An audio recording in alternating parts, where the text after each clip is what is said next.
ఆత్మలో కపటం లేకుండా దేవునికి హృదయంలో స్థానం ఎవరైతే ఇస్తారో నిజముగా వారు ధన్యులు అని మీకు తెలియచేస్తా ఉన్నాను.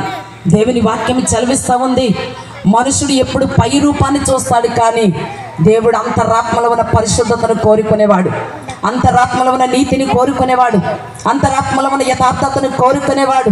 నిజముగా మనుషుడు నీతి కలిగి, భక్తి కలిగి, యథార్థత కలిగి ఉంటే మన దేశాలు బాగుపడతాయి, మన ప్రాంతాలు బాగుపడతాయి, మన కుటుంబాలు బాగుపడతాయి, వ్యక్తులు బాగుపడతారు. దేవుని కొరకు బ్రతికితే గనక నిజముగా. దేవునికి స్తోత్రం, హల్లెలూయా. నిజమైన ఆనందం మనుషుడికి ఎప్పుడు వస్తూ ఉంది? క్రొత్త బట్టలు వేసుకుంటేనే నిజమైన ఆనందం రాదండి.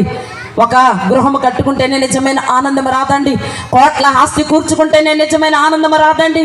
జీవము కలిగిన దేవుడు, సర్వశక్తి గల దేవుడు, ఆత్మస్వరూపుడైన దేవుడు నీ హృదయంలో స్థానమిస్తే, నీ హృదయంలో ఆయన నిత్య నివాసిగా నిలిచిపోతే అప్పుడే నిజమైన ఆనందం. ఎన్ని సమస్యలు నీ మీదికి వెగసి పడినా ఏ సమస్య నేను కుదర్చలేదు, ఏ సమస్య నేను కృంగదీయచాలదు. నిజమైన దేవుని గుండెల్లో చేర్చుకుంటే, జీవము కలిగిన దేవుని నీ హృదయంలో చేర్చుకుంటే, మనస్ఫూర్తిగా ఆ దేవాతి దేవుని యొక్క రుచి చూచిన మనము ఎన్నటికీ కూడా ఆ దేవాతి దేవుని మీదే మన యొక్క ఆశలు పెట్టుకొని ఆయన వైపు చూడగలిగితే మన స్థితిగతులే మారిపోతాయండి. హల్లెలూయా. డబ్బుతో సాధించలేం, హోదాతో సాధించలేం, బలగముతో సాధించలేం. మనం ఎలా సాధించగలము అనంటే ఆ ఒక్క దేవుడైన దేవుడే, ఆత్మస్వరూపుడైన దేవుడే నీ హృదయాన్ని కోరుకుంటే, నిన్ను కోరుకుంటే, నీ హృదయంలో నిత్య నివాసము చేస్తే ఎప్పటికీ నీకు ఆనందమే, ఎప్పటికీ నీకు సంతోషమే.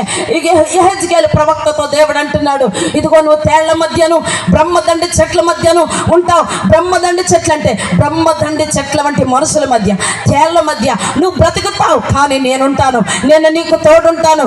నిజముగా ఎన్ని పరిస్థితులైనా, ఎన్ని అవంతరాలైనా, ఎన్ని ఆటంకాలైనా జీవము కలిగిన దేవుడు మనతో ఉండును గాక. దేవునికి స్తోత్రం. నా నామమందు భయభక్తులు గలవారగు మీకు నీతి సూర్యుడు ఉదయించును. ఆ నీతి సూర్యుడు మన హృదయంలో ఉదయిస్తే ప్రతిరోజు పండగేనండి, మన పండగల దండగా మారావు. దేవునికి స్తోత్రం. నిజమైన ఆనందం ఎప్పుడు మనకి కలుగుతుంది అంటే ఆ జీవము కలిగిన దేవుని మన హృదయంలో చేర్చుకోవాలి. ఒకవేళ ఈ పండుగలో కూర్చున్నంతసేపే ఆ ఆనందం అనుభవిస్తావేమో, మరలా నీ సమస్య నీ కళ్ళ ముందు కనబడచ్చు, నీ బలహీనత నీ కళ్ళ ముందు కనబడచ్చు, నీ వ్యాధి నీ కళ్ళ ముందు కనబడచ్చు. జీవము కలిగిన దేవుడు నీలో ఉంటే ప్రతి క్షణము ఆనందమే, ప్రతి క్షణము సంతోషమే. ఏ సమస్య కూడా కదల్చలేదు అని నేను చెప్పగలను. దేవునికి స్తోత్రం, హల్లెలూయా. ఇల్లు తగలబడి నేను ఒంటరిగా నేను చూస్తూ ఉన్నప్పుడు, నిరాకారముగా నేను చూస్తున్నప్పుడు నేను ఒక్కటే నమ్మను.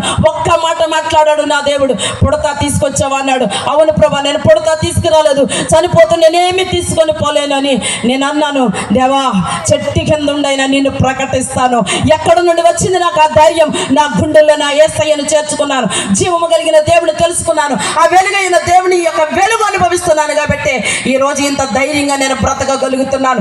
పరిస్థితులు ఏమైపోయినా సరే, పరిస్థితులు ఈ చేజారిపోతున్నా సరే, నా జీవితంలో శూన్యములో సృష్టిని కలగజేసిన ఆ సృష్టికర్త అయిన దేవుని కలిగి ఉన్నాను. కాబట్టి ఈ రోజు దాకా నిల్చుండి నా దేవుని కొరకు ఎదురు చూస్తూ ఉన్నాను. ఈ సభలో వచ్చిన ప్రతి ఒక్కరు కూడా జీవము కలిగిన దేవుడు ఉన్నాడు, ఆయన వెలుగై ఉన్న దేవుడు ఉన్నాడు, నీ స్థితిగతులు మార్చగలిగిన దేవుడు ఉన్నాడు, నీ తలను పైకెత్తగలిగిన దేవుడు ఉన్నాడు, నీ కన్నిటిని తొడవగలిగిన దేవుడు ఉన్నాడు, నీ పరిస్థితులు మార్చగలిగిన దేవుడు ఉన్నాడు. ఆ దేవుడిని నువ్వు ఆరాధించడానికి వచ్చావు ఈరోజు. దేవునికి స్తోత్రం. ఎవరో పాటలు పాడితే విని వెళ్ళిపోవడం కాదు, ఒకవేళ ఎవరో ప్రసంగం చెప్తే విని వెళ్ళిపోవడం కాదు, ఆ విట్టబడిన ప్రతి మాట నీ గుండెల్లో దాచబడాలి. హల్లెలూయా. ఆ వాక్యపు వెలుగుతో నీ హృదయం అంతా నింపబడాలి. ఆ వాక్యానుసారంగా జీవించటం మనం జీవించినట్లయితే మన స్థితిగతులు మార్చగలిగిన గొప్ప దేవుడు మన దేవుడై ఉంటాడు. ఆయనే మన రక్షకుడై ఉంటాడు, ఆయనే మన కుటుంబ భారం భరించగలిగిన దేవుడై ఉంటాడని మీకు తెలియపరుస్తూ ఈ నా మాటలు ముగిస్తున్నాను. ఈ మాటలు దేవుడు దీవించును గాక మన వెనుకడిలో. హల్లెలూయా.